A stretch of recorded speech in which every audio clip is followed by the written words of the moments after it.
ஓம் ஸ்ரீ ராகவேந்திர சுவாமிகள் திருவடியிலே சரணம். நவபிருந்தாவனத்தின் அந்த 9 மகான்களின் திருவடியிலே சரணம். வணக்கம். ஆர்கே டில்லிபாபு பேசுகின்றேன். உலகத்தமிழர் அனைவருக்கும் நீங்கள் அளித்து வருகின்ற மகத்தான ஆதரவுக்கு மிக்க நன்றி. இப்போது நாம் அக்டோபர் மாத பலன்களை பார்க்க இருக்கின்றோம். வழக்கம் போல மேஷ ராசியில் இருந்து மீன ராசி வரை ஒவ்வொரு ராசியும் மிக விரிவாகவும் விளக்கமாகவும் பார்க்க இருக்கின்றோம். இப்பொழுது நாம் அக்டோபர் மாத பலன்களை பார்க்கலாம். கடகராசிக்கு அக்டோபர் மாத பலன்களை பார்க்கலாம். உங்களுடைய ராசிநாதன் சந்திரன், அவர் நாள் கிரகம். 18ஆம் தேதி அன்று 12இல் இருக்கக்கூடிய குரு பகவான் அதிசாரமாகி உங்களுடைய ராசியிலே உச்சமடைவார். 6-9 கூடிய குரு பகவான் உங்களுடைய ராசியில் உச்சமடைவது என்பது ராசி பலமடைகின்றது. ராசிநாதன் நாள் கிரகம், அவர் நகர்ந்து கொண்டே இருப்பார் 12 ராசிக்கும். ஆனால் ராசியில் குரு இருப்பதினால் இந்த மாதம் 18ஆம் தேதிக்கு பிறகு கடகராசிக்காரர்களுக்கு ஜென்ம குருவாக இருந்தாலும் அவர் 9 கூடியவர் என்கின்ற காரணத்தினால் மிகப்பெரிய அதிர்ஷ்டமும் யோகமும் கட்டாயம் காத்திருக்கிறது. அதனால் உங்களுடைய மதிப்பு, மரியாதை, அந்தஸ்து, கௌரவம், ஈடுபட்டிருக்கின்ற துறை என்று சகல விதமான சௌபாகியங்களும் நன்மைகளும் மிக மிக அற்புதமாக இருக்கும் என்பது தெளிவு. ஆரம்பத்திலே அவர் 12இல் இருந்தாலும் அவருடைய பார்வை 10ஆம் வீட்டு அதிபதியான செவ்வாய்க்கு கிடைப்பதினால் தர்ம கர்மாதி யோகம் உருவாகின்றது.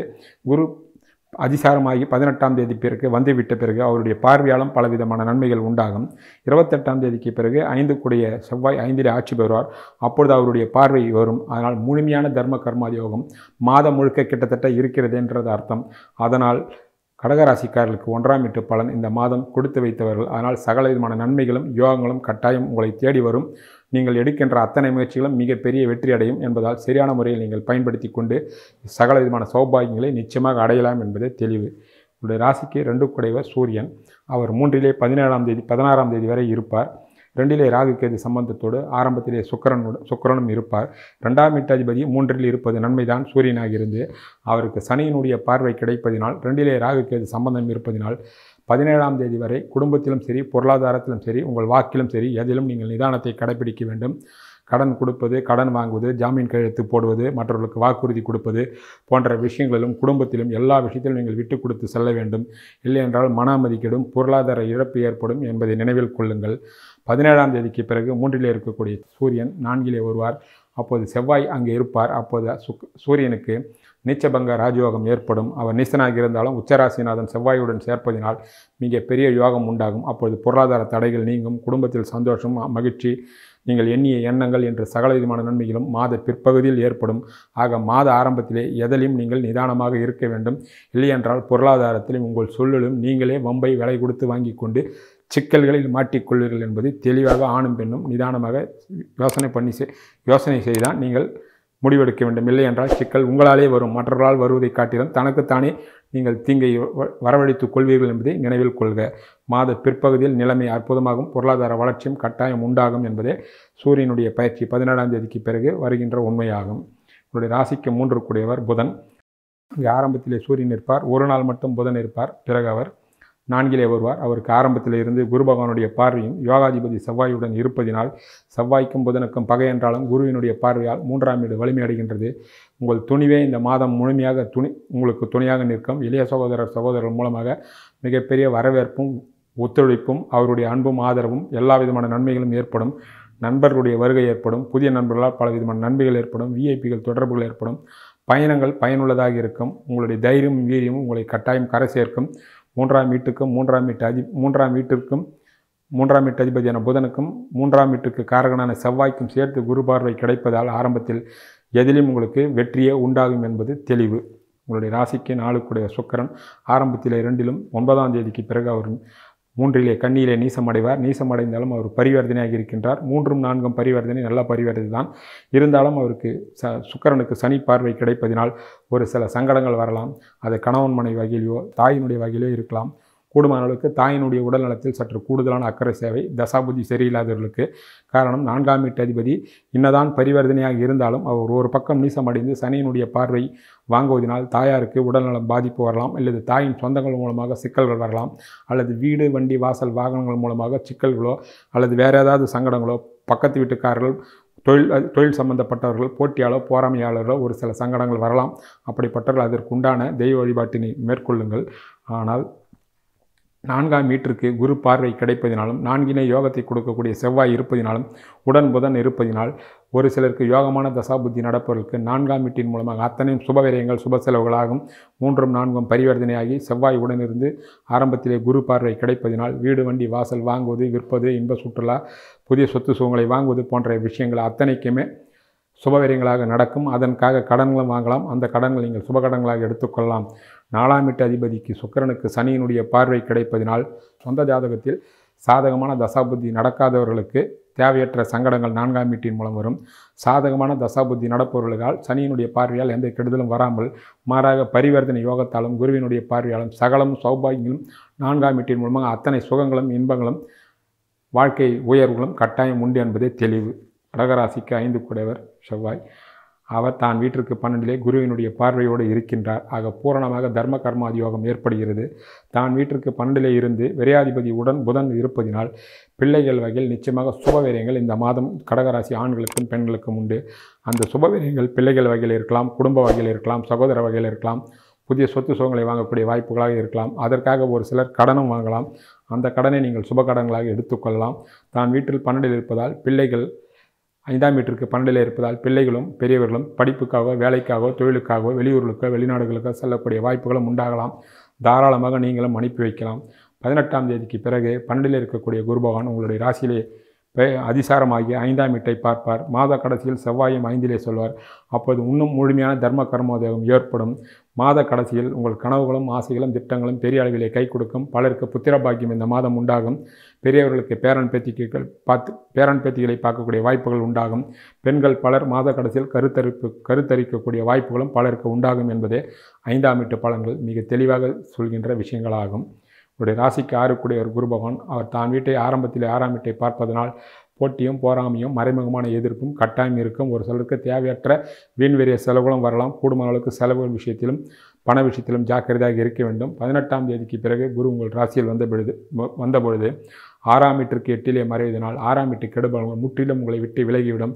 அப்படியே போட்டியும் போராமையும் மறைமுகமான எதிர்ப்பும் இருந்தால் உங்கள் முதுகுக்கு பின்னால் உங்களை விமர்சனம் செய்வார்களே தவிர நேரடியாக உங்களை பார்த்தால் கூணக்கும்பிடு போட்டி விட்டு போயிடுவார்கள். குள்ளநெறி கூட்டங்கள் போல என்பது நினைவில் வைத்துக் கொள்ளுங்கள். உங்களுடைய ராசிக்கு 7 கூடையவர் சனி பகவான். 18ஆம் தேதிக்கு பிறகு 7ஆம் வீட்டிற்கும் 7ஆம் வீட்டு அதிபதியான சனிக்கும் குரு பார்வை கிடைப்பதினால் மாத பிற்பகுதியில் அருமையாக இருக்கும். மாத முற்பகுதியில் கணவன் மனைக்குள் விட்டு கொடுத்து செல்ல வேண்டும். மாத பிற்பகுதியில் கணவன் மனைவியுடைய ஒற்றுமை மேலோங்கும். திருமணமாகாதவர்களுக்கு திருமண முயற்சிகள் கை கொடுக்கும். நண்பர்களுடைய வருகையும் விஐபிகள் தொடர்பும் கிடைக்கும். சகல விதமான நன்மைகளும் 7ஆம் வீட்டின் மூலமாக கிடைக்கும். புதிதாக தொழில் தொடங்கியவர்கள் பார்ட்னர்ஷிப்பில் தொழில் தொடர்களெல்லாம் நல்ல உயர்வை நோக்கி உங்களுடைய வாழ்வை செல்லும் என்பது தெளிவு. கடகராசிக்கு 8 கூடிய சனி பகவான் 8 ராகு கேது இருப்பதினாலும் ஆரம்பத்தில் 8ஆம் வீட்டிற்கு குரு பார்வை இருப்பதினால் 8ஆம் வீட்டு கேடுகாலங்கள் பெரிய அளவிலே உங்களை பாதிக்காது. இருந்தாலும் 8 ராகு இருப்பதினால் வண்டி வாகனங்களில் செல்லும் பொழுதும் எச்சரிக்கையாக செல்ல வேண்டும். கூடுமான அளவு இரவு பயணங்களை தவிர்ப்பது நன்மையை தரும். கடகராசிக்கு 9 கூடியவர் குரு. ஆரம்பத்தில் அவர் 12 இருக்கிறார். 18ஆம் தேதிக்கு பிறகு அவர் ராசியிலே அதிசாரமாகி உச்சமடைவார். அவருடைய பார்வை 9ஆம் வீட்டிற்கு கிடைப்பதினால் 9 சனி இருப்பதால் 9ஆம் வீட்டின் சனியின் மூலமாக நன்மைகளே நடக்கும். அவருடைய பார்வை உச்சமிட்டு தான் வீட்டை பார்ப்பதால் தந்தையாலும் தந்தை உறவுகளாலும் தெய்வ கடாட்சத்தின் மூலமாக சகல விதமான சௌபாகியங்களும் நன்மைகளும் நடைபெறும். ஒரு பக்கம் அவர் வீட்டை அவரே பார்க்கின்றார், ஒரு பக்கம் செவ்வாயை பார்க்கிறார். தர்ம கர்மாதி யோகம் இருப்பதினால் புனித யாத்திரைகள் செல்வது, தான தர்மங்கள் செய்வது, பேர் புகழ் அந்தஸ்து கௌரவம் ஈடுபட்டிருக்கின்ற துறையில் சாதனை பண்ணுவது, முன்னோர்கள் சொத்து என்று எண்ணற்ற நல்ல பலன்கள் இந்த மாதம் 18ஆம் தேதிக்கு பிறகு கடகராசி ஆண் பெண்கள் நிச்சயமாக எதிர்பார்க்கலாம். ஏதோ ஒரு வகையில் தெய்வ கடாட்சத்தின் மூலமாகவும் குலதெய்வத்தினுடைய மூலமாகவும் அதிர்ஷ்டங்கள் உங்களை தழுவிக்கொள்ளும். கடகராசிக்கு 10 கூடியவர் செவ்வாய். 10ஆம் வீட்டை தானே நேரடியாக பார்ப்பதினால் உடன் விரையாதிபதியும் சேர்ந்து பார்ப்பதினால் அந்த செவ்வாய்க்கு குரு பார்வையை 18ஆம் தேதி வரை இருப்பதினால் தொழிலதிபர்களுக்கு மிக கொடுத்து வைத்தவர்கள். 12ஆம் வீட்டு அதிபதி சம்பந்தம் என்பதால் பயணங்கள் ஏற்படும், இடமாற்றங்கள் ஏற்படும், உள்ளூர் மாற்றம், வெளியூர் மாற்றம், குடியிருப்பு மாற்றம், அலுவலக மாற்றம், பதவி உயர்வு, பண உயர்வு என்று எல்லா வகையிலும் 10ஆம் வீடு பலமடைகின்ற காரணத்தினால் பெரிய அளவில் சாதனைகள் தொடரும். மாத கடைசியில் செவ்வாய் தான் வீட்டிற்கு 10ஆம் வீட்டிற்கு 8 வந்தாலும் அவர் ஆட்சி பெற்று குரு பகவானுடைய பார்வை வாங்குவார். ஆக மாதம் முழுக்கவே 10ஆம் வீட்டு அதிபதி செவ்வாய்க்கு குருவினுடைய சம்பந்தம் இருப்பதினால் மிக பெரிய அளவிலே கடகராசிக்காரர்களுக்கு தொழில் செய்கின்றவர்களுக்கும் பணியில் இருப்பவர்களுக்கும் சாதனை புரியக்கூடிய வாய்ப்புகள் கட்டாயம் உண்டாகும். சரியான முறையில் பயன்படுத்தி கொண்டு உங்கள் சாதனையை நீங்கள் உங்களுடைய திட்டங்களை பெரிய சாதனையாக ஆக்கிக் கொள்ளுங்கள். உங்களுடைய ராசிக்கு 11 சுக்கிரன் ஆரம்பத்தில் 2லும் பிறகும் அவர் 3லும் பரிவர்த்தனையாக இருக்கின்றார். தான் வீட்டிற்கு 5லும் இருக்கின்றார். சகோதரக்காரனுக்கு செவ்வாய்க்கு குரு பார்வை இருப்பதனால் மூத்த சகோதர வகையில் பலவிதமான நன்மைகள் ஏற்படும். இருந்தாலும் 11ஆம் வீட்டு அதிபதி நீசம் என்பதால் ஆண்கள் பெண்களிடத்தில் சற்று முன்பின் தெரியாத இடத்தில் ஜாக்கிரதையாக இருக்க வேண்டும். நெருங்கி பழகுவதை தவிர்க்கவும். பெண்களும் அதுபோல் முன்பின் தெரியாத ஆண்களிடத்தில் 11ஆம் வீட்டு அதிபதி நீச்சம் பெற்றிருப்பதால் தேவையில்லாமல் நட்பு வரும். அதன் மூலமாக சங்கடங்கள் வரும் என்பதை மட்டும் நினைவில் கொள்ளுங்கள். மூத்த சகோதரர் வகையில் ஒரு சிலருக்கு தேவையற்ற வீண் விரைய செலவுகளோ அல்லது விரோதங்களோ வரலாம். அவரிடத்தில் நீங்கள் விட்டு கொடுத்து செல்ல வேண்டும். மற்றபடி பெரிய பாதிப்பு எதுவும் இருக்காது என்பது உண்மையாகும். உங்களுடைய ராசிக்கு 12 புதன் அங்கு ஆரம்பத்திலே 17ஆம் தேதி வரை குரு பகவான் இருக்கின்றார். 12ஆம் வீட்டு அதிபதி 4லே குரு பார்வையை வாங்குவதனால் இந்த மாதம் உங்களுக்கு ஆகக்கூடிய அத்தனை செலவுகளும் உங்களுடைய குடும்ப தேவைக்காகவும் கணவன் மனைவிக்குள்ளும் குழந்தைகளுக்காகவும் எதிர்கால செலவுக்காகவும் ஆன்மீக சம்பந்தமான செலவுகளாக இருக்குமே தவிர வீண் வெறிய செலவுகளாக இருக்காது என்பதே கடகராசி ஆண் பெண் இருவருக்கும் பொருந்தும்.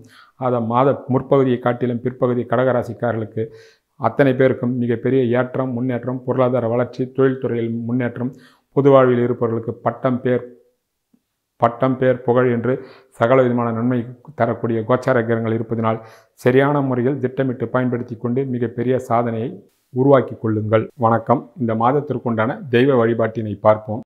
முடிந்தவர்கள் ஸ்ரீரங்கம் சென்று காவேரியில் குளித்துவிட்டு ரங்கநாயகி தாயாரையும் ரங்கநாத பெருமாளையும் அருகாமையில் உள்ள திருவனைக்கா சென்று அகிலாண்டேஸ்வரி நாயகியும் ஜம்புகேஸ்வரரையும் தரிசனம் செய்துவிட்டு வாருங்கள். முடியாதவர்கள் அந்த படத்தை வீட்டிலே வைத்து வணங்கினாலும் போதுமானது. வெளிநாட்டில் உள்ள தமிழர்களும் இந்த தெய்வ வழிபாட்டினை இந்த மாதம் நீங்கள் கட்டாயம் கடைபிடிக்கலாம். ரங்கநாயகியினுடைய அருளாலும் அகிலாண்டேஸ்வரி தாயாரும் ஜம்புகேஸ்வரருடைய அருளாலும் எல்லா விதமான நன்மைகளும் கட்டாயம் உண்டாகும் என்பதே இந்த மாதத்திற்குண்டான தெய்வ வழிபாட்டினுடைய முறையாகும். இந்த மாதம் நீங்கள் லட்சுமி நரசிம்மரை வழிபடவும் முடிந்தால் அருகாமையில் உள்ள லட்சுமி நரசிம்மர் கோயிலுக்கு சென்று வரலாம். எங்கே இருந்தாலும் பரவாயில்லை. அப்படி முடியாதவர்கள் லட்சுமி நரசிம்மர் படத்தை வைத்து வீட்டிலே வணங்கலாம். லட்சுமி நரசிம்மர் படத்தை வைத்து வணங்குவர்கள் கட்டாயம் அசைவ உணவை தவிர்க்கவும். அதனால் எல்லா விதமான நன்மைகளும் உண்டாகும். வெளிநாட்டில் உள்ள தமிழர்களும் லட்சுமி நரசிம்மர் படத்தை வைத்து வணங்குவது கைமேல் கட்டாயம் பலன்கள் உண்டாகும். நன்றி, வணக்கம்.